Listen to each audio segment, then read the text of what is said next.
ഞങ്ങൾ വച്ചു നീട്ടുന്ന ഒരു രേഖയിലും അവൾ ഒപ്പിടുമെന്ന് പ്രതീക്ഷിക്കേ വേണ്ട. അതിനല്ലേടോ ചതുരുപായങ്ങളുള്ളത്. ആദ്യത്തേത് 3 പഠിച്ചില്ലെങ്കിൽ ദണ്ഡനമുറ തന്നെ പ്രയോഗിച്ചോ. ഞാനത് നേരത്തെ തന്നെ പറഞ്ഞതാ. എങ്ങനെയെങ്കിലും അവൾ ഒപ്പിട്ടാൽ നമ്മൾ രക്ഷപ്പെട്ടില്ലേ? കൊല്ലൂന്ന് പറഞ്ഞാലും അവൾ അത് ചെയ്യില്ല മാധവേട്ട. അമ്മുന്റെ സ്വഭാവം എനിക്കറിയാം. കരിങ്കല്ല് പോലെ ഉറച്ച മനസ്സാ അവളുടേത്. എടോ, ആരുടേതായാലും ശരീരം കരിങ്കല്ലല്ലോ. ആ ശരീരം വേദനിച്ച ആരും എന്തും ചെയ്യും. ദേഹോപദ്രവത്തിനൊക്കെ പോയാ അത് പിന്നെ കുഴപ്പമാവില്ലേ മാധവേട്ട? എടോ, കുഴപ്പം പേടിച്ചിരുന്ന എല്ലാ കാര്യങ്ങളും നിങ്ങളുടെ പിടിവിട്ടു പോകും. നരേന്ദ്രൻ തമ്പിയുടെ സ്വത്ത് പിന്നെ നിങ്ങൾക്ക് സ്വപ്നം കാണാനേ പറ്റൂ. ഞങ്ങളിപ്പോ എന്ത് ചെയ്യണം മാധവേട്ടൻ പറ. എടോ, പൂച്ച എലിയെ പിടിച്ചോണ്ട് വരുന്ന കണ്ടിട്ടില്ലേ? ജീവനുണ്ടോന്ന് ചോദിച്ചാൽ ഉണ്ട്, ഇല്ലേന്ന് ചോദിച്ചാൽ ഇല്ല. ആ പരുവത്തിലാക്കണം.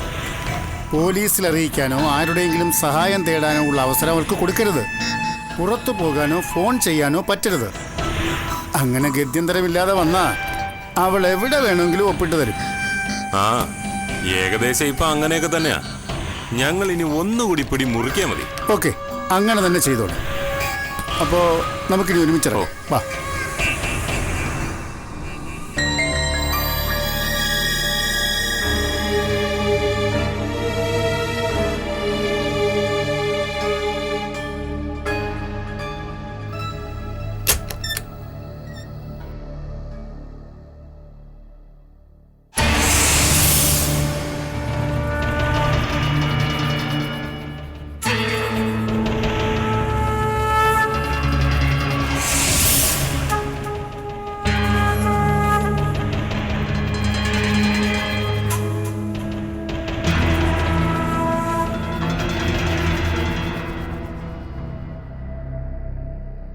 ഞങ്ങളൊരു അത്യാവശ്യ കാര്യം പറയാൻ വേണ്ടി വന്നതാ.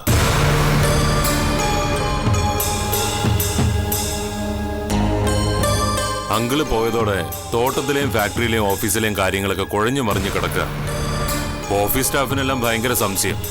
കമ്പനി തുടർന്ന് നടത്തുന്നുണ്ടോ? അങ്കിളില്ലാത്ത സ്ഥിതിക്ക് ആര് നടത്തും? കമ്പനി പൂട്ടുവന്നൊക്കെ. പൂട്ടാൻ പറ്റില്ലല്ലോ. അങ്കിൾ എങ്ങനെ നടത്തിയോ അതുപോലെ തന്നെ കമ്പനി കാര്യങ്ങൾ നടത്തണം. അങ്കിളില്ലാന്ന് വെച്ച് ഒരിടത്തും ഒരു കുറവും വരാൻ പാടില്ല.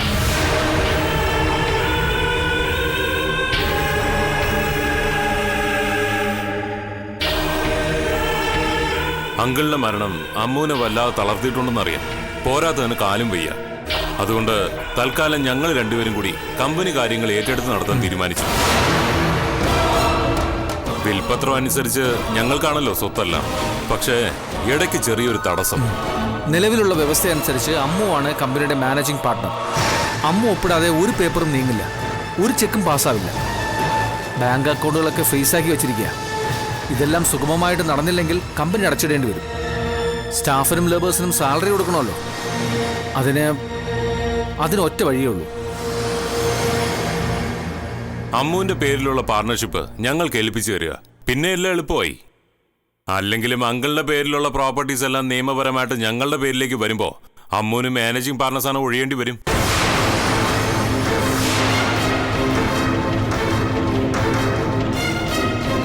ആ, ഇപ്പോഴേ അതങ്ങ് ചെയ്താൽ എല്ലാവർക്കും സൗകര്യമായി. അങ്കിള് ചെയ്തു വെച്ച ഓരോ മണ്ടത്തരത്തിന്റെ ഫലങ്ങളാണ് ഇതൊക്കെ, അല്ലടോ ദേവ? പിന്നല്ലാതെ മാനേജിംഗ് പാർട്ണറായിട്ട് അമ്മുവിന്റെ പേര് ചേർക്കേണ്ട വല്ല കാര്യം ഉണ്ടായിരുന്നു? ഇപ്പോ എത്ര പേര് അതിന്റെ പേരിൽ ഇങ്ങനെ ബുദ്ധിമുട്ടേണ്ടി വരുന്നേ? ഞങ്ങള് പുതിയൊരു ഡീഡ് ടൈപ്പ് ചെയ്തുകൊണ്ട് വന്നിരിക്കുക. ഇതിലൊന്ന് ഒപ്പിട്ടാ മതി, എല്ലാം ക്ലീൻ.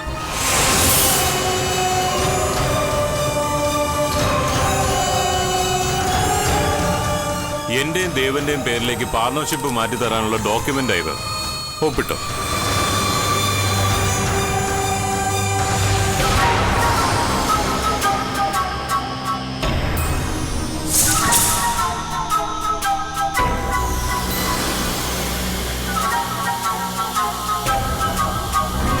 ഇല്ല, ഞാൻ ഒപ്പിടില്ല. അങ്ങനെ പറയല്ലേ അമ്മ. കമ്പനി കാര്യങ്ങളൊക്കെ വേണ്ട പോലെ നടത്തണ്ടേ? എന്തൊക്കെയാണ് ചെയ്യേണ്ടതെന്ന് പറഞ്ഞാൽ മതി.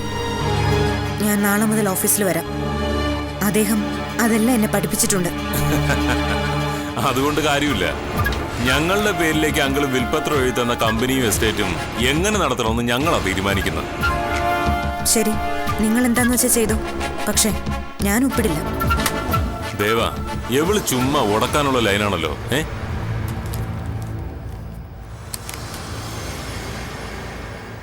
ഒപ്പിടമ്മു, വെറുതെ ഞങ്ങളെ ക്ഷമയെ പരീക്ഷിക്കല്ലേ.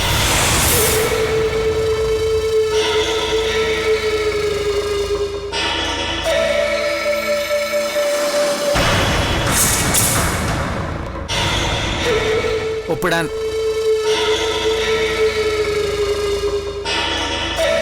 ഞാനിത് ഒപ്പിട്ട അദ്ദേഹം തിരിച്ചു വരുമ്പോ ഞാൻ എന്ത് മറുപടി പറയും? ആര്? തമ്പിയങ്ങളോ? അസ്ഥികൂടം ദ്രവിച്ചു തുടങ്ങിയ തമ്പിയങ്ങൾ ഇനി തിരിച്ചു വരാനോ? നിനക്കെന്താ ഭ്രാന്ത് പിടിച്ചാമോ?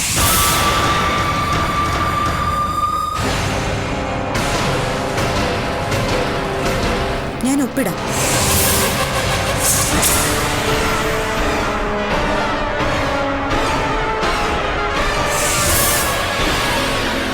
പക്ഷേ ഈ ഡോക്യുമെന്റ്സിൽ പറയുന്ന പാർട്ട്ണർഷിപ്പ് ശീതളിന്റെ പേരിലേക്ക് മാറ്റണം.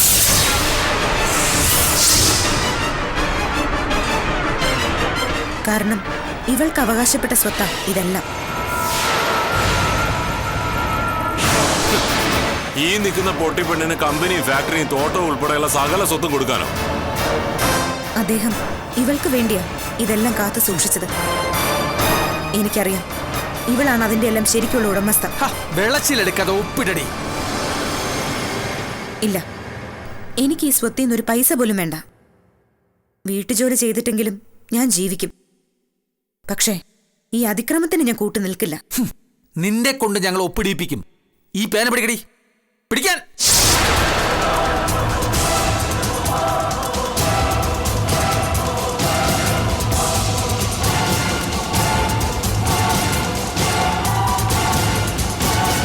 പിടിക്കാനല്ലേ പറഞ്ഞത്?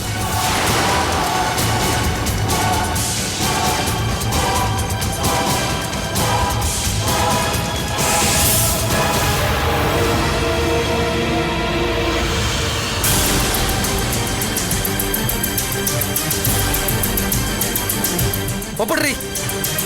ചത്തുപോയ നിന്റെ തന്ത വന്ന് പറയും ഒപ്പിട്ട് കൊടുക്കും മോളേന്ന്. നിനക്കത് കാണോ? ഇല്ല. ഇല്ലെന്നോ? എടി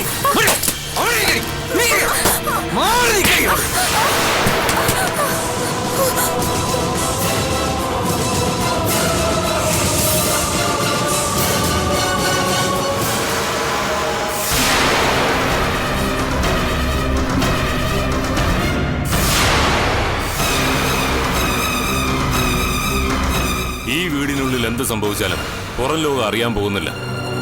നിന്നെ കൊന്നാലും. കൊല്ലടാ, കൊന്നാലും ഞാൻ ഒപ്പിട്ട് തരില്ല.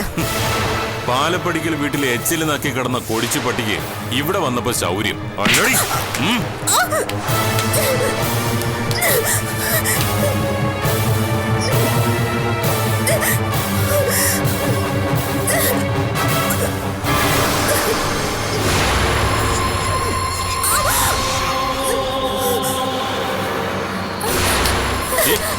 ഈ ശവത്തിനെ പിടിച്ച് മാറ്റണം ദേവ. അവിടെ നിൽക്കടി.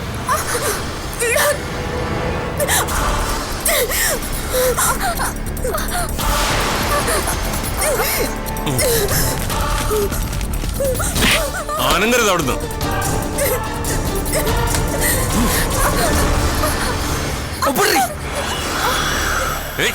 അവിടെ ഇരിക്കണി.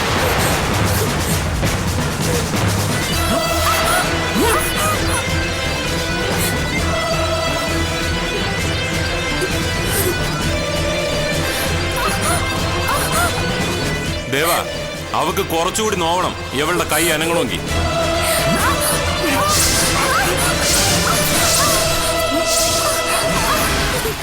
അവിടെ ഇരിക്ക.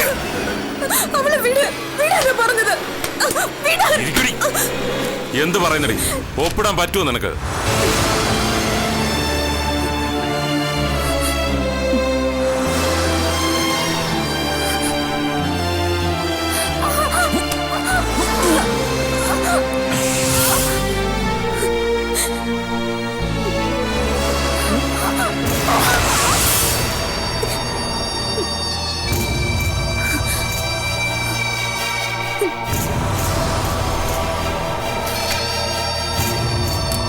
ഒപ്പിടറി.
എടി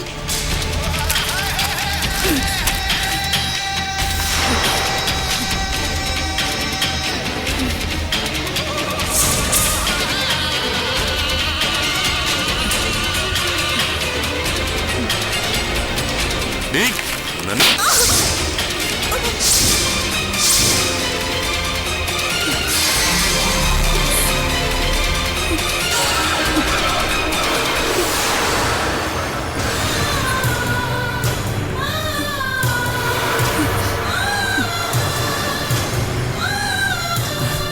ഇനി എവള് ജീവിച്ചിരിക്കണ്ട.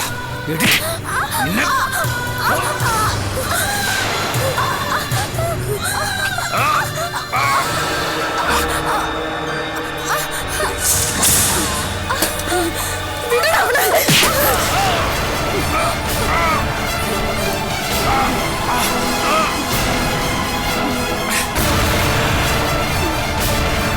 ഡേയ്, മാറി ഇങ്ങോട്ട്.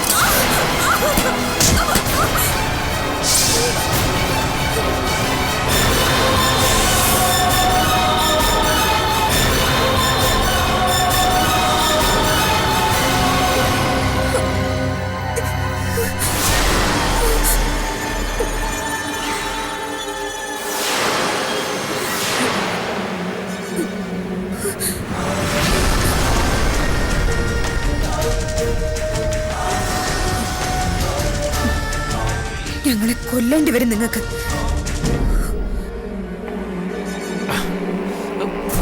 വാടാ.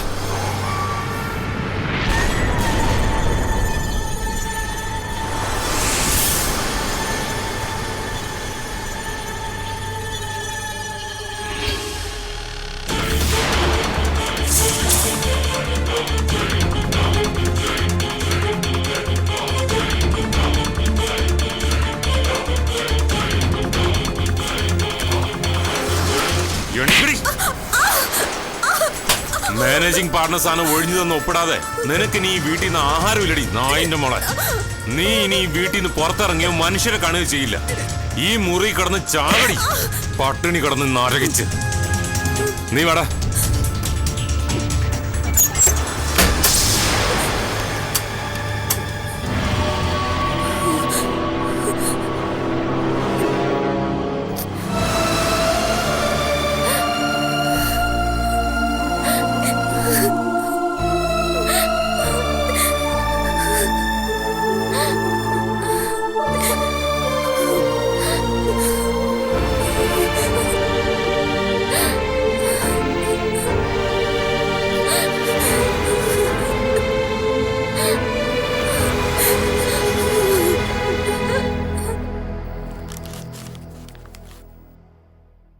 ചോര പൊടിയുന്നുണ്ടല്ലോ ദേവ, ഹോസ്പിറ്റലിൽ പോണോ? ഏയ്, അതിനുള്ള ഒന്നുമില്ല.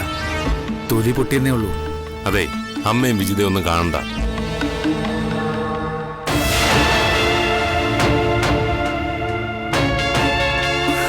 അയ്യോ, ഇതെന്തു പറ്റി മോനെ? പേടിക്കാനൊന്നുമില്ലമ്മേ, വാതിലിന്റെ പടിയിലും തട്ടിയതാ. എന്നിട്ടാണോ ഇത്രയും ചോര വരുന്നത്? സത്യം പറ ചേട്ടാ, ഇത് വേറെ എന്തോ ആണ് സംഭവം.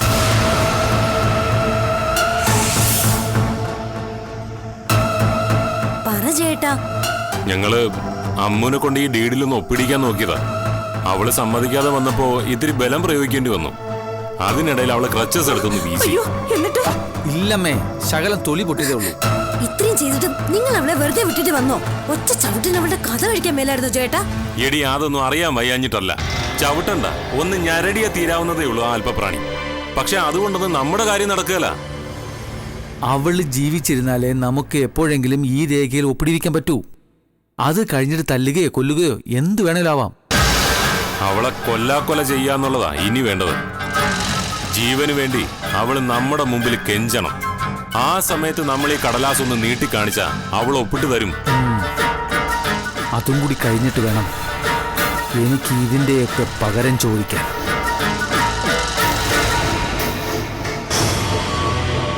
ഇനി അവൾക്ക് തുള്ളി വെള്ളം പോലും കൊടുക്കരുത്. പട്ടിണി കിടന്ന് ചാവാറായാലേ അവൾ നമ്മുടെ വരുതിക്ക് വരൂ. ആ പൊട്ടി പെണിഞ്ഞ ഒന്നും കൊടുക്കട്ടെ, അവളൊരു പാഠം പഠിക്കട്ടെ. അവക്ക് ആഹാരം കൊടുത്തോ? കൊടുക്കുന്നതിന്റെ 4 ഇരട്ടി പണിയും ചെയ്യിക്കണം. 1 മിനിറ്റ് പോലും വെറുതെ ഇരുത്തരുത്. മറ്റവളെ ആ മുറിയിലിട്ട് പൂട്ടിയേക്ക്. അവളിനി പുറലോകം കാണണ്ട. ആരെങ്കിലും അമ്മുവിനെ അന്വേഷിച്ച് വന്നാൽ കാണാൻ സമ്മതിക്കരുത്. ആര് വന്നാലും ഈ വീട്ടിനകത്ത് കയറ്റരുത്. ഗേറ്റിൽ ഒരു സെക്യൂരിറ്റിയെ കൂടി വെക്കണം. നമ്മുടെ അനുവാദമില്ലാതെ ആരും ഈ മുറ്റത്ത് പോലും കയറരുത്. ശരിയാ, സ്വന്തവും ബന്ധവും പറഞ്ഞ് വരുന്നവരെയൊക്കെ ഇനി നമ്മൾ എന്തിനാ ഭയക്കുന്നത്? അതെ, 2 പീറ പെണ്ണുങ്ങളെ നിലയ്ക്ക് നിർത്താൻ പറ്റിയില്ലെങ്കിൽ പിന്നെ ആണാണെന്നും പറഞ്ഞ് ജീവിച്ചിരുന്നിട്ട് കാര്യമില്ലല്ലോ.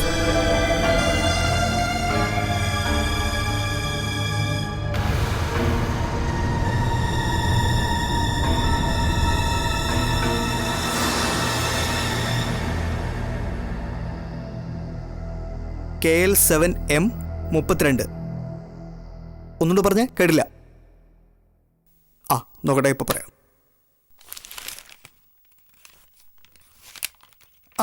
അതിൻ്റെ കംപ്ലീറ്റ് വർക്ക് തീർന്നു. സർവീസിന് കൊടുത്തിരിക്കുക. ഇങ്ങോട്ട് പോന്നാൽ മതി. ഓക്കെ. ആ അർജുൻ, എത്ര നാളായി കണ്ടിട്ട്? എവിടെയാ, എന്താ ഒരു വിവരമില്ലല്ലോ. ഇരിക്കെ. കുടിക്കാൻ ടീ, കോഫി, ജ്യൂസ് ഒന്നും വേണ്ട. ഞാനൊരു അത്യാവശ്യ കാര്യം പറയാൻ വന്നതാ. ബിസിയാണോ?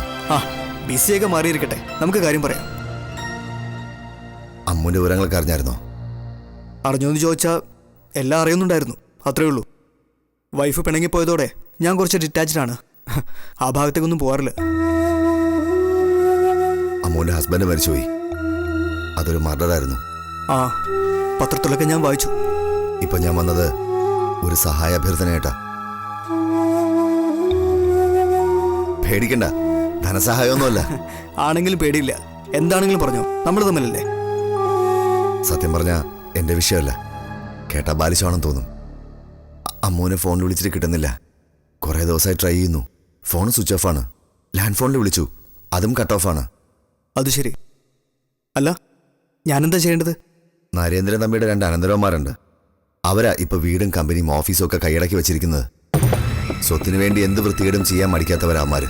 ഓ, അങ്ങനെയാണല്ലേ. ഞാൻ അമ്മുവിനെ കാണാൻ വീട്ടിൽ ചെന്നിരുന്നു. പക്ഷെ അവർ ഗേറ്റ് തുറന്നില്ല. ഓഫീസ് ചെന്ന് നോക്കി. തമ്പി സാറ് മരിച്ച ശേഷം അമ്മുവിനെ അവിടെ ആരും കണ്ടിട്ടില്ല. അമ്മ വീട്ടിലുണ്ടാവണല്ലോ, ഇല്ലേ അവിടെ? അതാ എനിക്കിപ്പോ സംശയം. അമ്മു അവിടെ ഉണ്ടോ? അവൾക്ക് എന്ത് പറ്റി? അതൊക്കെ അറിയണം. അവൾ അപകടത്തിലാണെങ്കിൽ സഹായം എത്തിച്ചു കൊടുക്കണം. എന്നെ ഒന്ന് ഹെൽപ്പ് ചെയ്യാൻ പറ്റുമോ? എനിക്ക് നിങ്ങൾ മനസ്സിലാവുന്നില്ല അർജുൻ. നിങ്ങൾ സ്നേഹിച്ച പെണ്ണാണ് അമ്മു, നിങ്ങളുടെ റിലേറ്റീവാണ്, ഒക്കെ ശരി തന്നെ. പക്ഷേ അവൾ മറ്റൊരാളുടെ ഭാര്യയായി, ഇപ്പൊ വിധവയായി. നിങ്ങൾക്ക് നിങ്ങളുടേതായ ഒരു ജീവിതമില്ലേ? അതെവിടെയെങ്കിലും എത്തിക്കാനല്ലേ നോക്കേണ്ടത്. വെറുതെ ഇതിന്റെ പുറകെ നടന്ന് സമയം പാഴാക്കണം. അതുകൊണ്ട് എന്ത് ഗുണം നിങ്ങൾക്ക് കിട്ടാൻ പോകുന്നത്? അവർക്കിങ്ങനെ ഓരോ പ്രശ്നങ്ങൾ ഉണ്ടായിക്കൊണ്ടേയിരിക്കും. നമ്മുടെ ജീവിതവുമായി അതിനെ കൂട്ടിക്കുഴയ്ക്കാതിരിക്കുക. സുധീഷ്, നമ്മൾ സ്നേഹിക്കുന്നവർ വിഷമിക്കുമ്പോൾ സഹായം എത്തിച്ചു കൊടുക്കാൻ നമുക്ക് കഴിഞ്ഞില്ലെങ്കിൽ നമ്മുടെ സ്നേഹത്തിന് എന്താ അർത്ഥം? ഒരർത്ഥവുമില്ല. പക്ഷേ അർജുൻ, അമ്മു ഒരു ലാഭവും പ്രതീക്ഷിച്ചിട്ടല്ല. ഇതെന്റെ ഒരു മനസ്സാ. എന്താ ചെയ്യേണ്ടത് എനിക്ക് അറിഞ്ഞൂടാ. പണമില്ല, സ്വാധീനമില്ല, ആൾബലമില്ല, ഒന്നുമില്ല. അമ്മുവിനെ എല്ലാവരും കൂടെ ആ വീട്ടിനകത്തിട്ട് ദ്രോഹിക്കുകയാണെങ്കിൽ അത് തടയണം. ഇതിൽ ഞാനെന്ത് ചെയ്യാനാ? എനിക്ക് ആ വീട്ടുകാർ പരിചയമില്ല. ആ നിലയ്ക്ക് അമ്മുവിനെ കാണാൻ എന്നെ അവർ അനുവദിച്ചൊന്നും വരില്ല. അവരെ സംബന്ധിച്ചിടത്തോളം ഞാൻ ഒരു അപരിചിതനാണല്ലോ. അത് ശരിയാ. മറ്റെന്തെങ്കിലും വഴിയുണ്ടോന്ന് ആലോചിച്ച് നോക്കണം. എന്നെ അവർക്കറിയാം, അതുകൊണ്ട് അകത്ത് കയറ്റില്ല. സുധീഷിന്റെ ബുദ്ധിയിൽ എന്തെങ്കിലും ഒരു ഐഡിയ.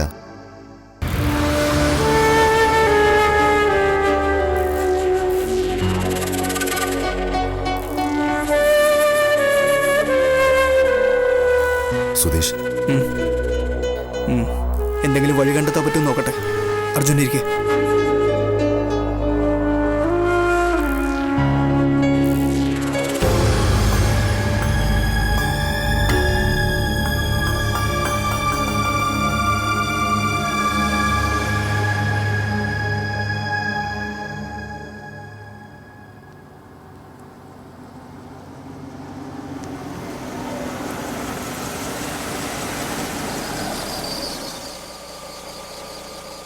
വീട് തന്നെയാണെന്ന് തോന്നുന്നു.